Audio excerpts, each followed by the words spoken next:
तो चलिए आज एक ऐसे सफर पर निकलते हैं जो सिर्फ आंखों को सुकून नहीं देता बल्कि सीधा रूह तक उतर जाता है।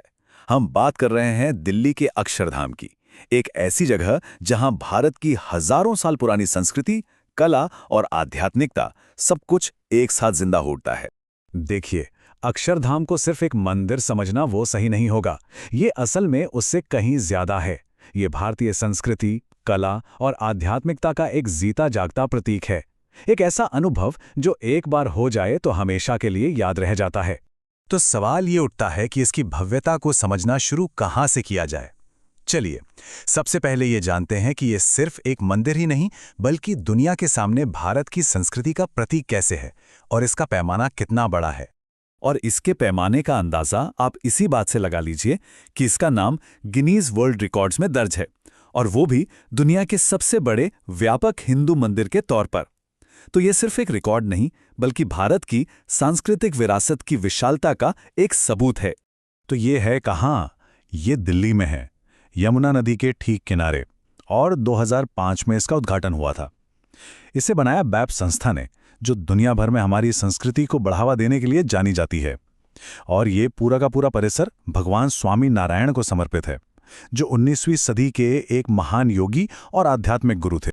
लेकिन बात सिर्फ इसके साइज की नहीं है, बिल्कुल नहीं।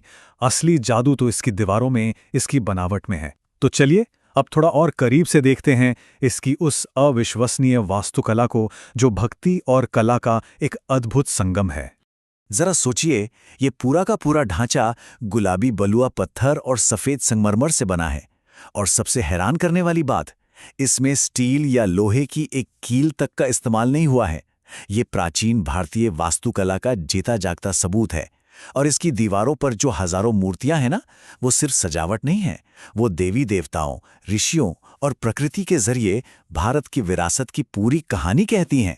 हाँ बिल्कुल, यहाँ की हर एक नक्काशी, हर एक मूर्ति मानो कुछ कह रही हो। ये पत्थर की दीवारें नहीं है, ये इतिहास और आध्यात्म का एक खुला पन्ना है जो आपके सामने जीवंत हो उठता है। पर अक्षरधाम का अनुभव सिर्फ इसकी बाहरी दीवारों तक ही नहीं है। असली सफर तो तब शुरू होता है जब हम इसके अंदर कदम रखते हैं। चलिए अब उस यात्रा पर चलते हैं जो मूल्यों की यात्रा है, जिसे यहाँ की अनोखी प्रदर्शनियों के जरिए दिखाया जाता है।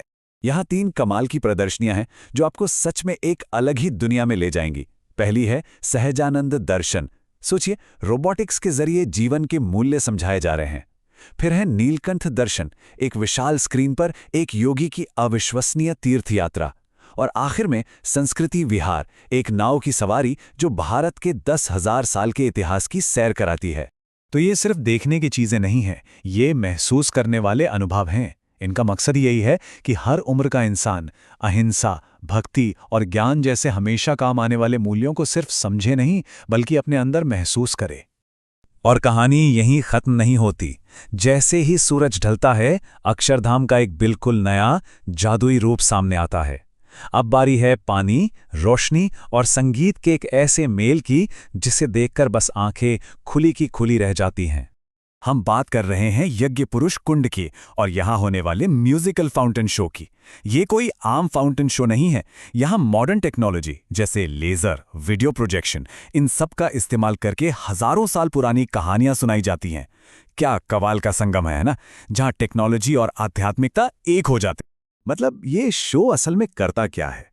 ये पानी, रोशनी और कहानियों के जरिए उपनिषदों और भारतीय दर्शन के गहरे संदेशों को हमारे सामने जिंदा कर देता है। सच कहूं तो इसे शब्दों में समझाना थोड़ा मुश्किल है, ये तो बस महसूस करने वाली चीज है।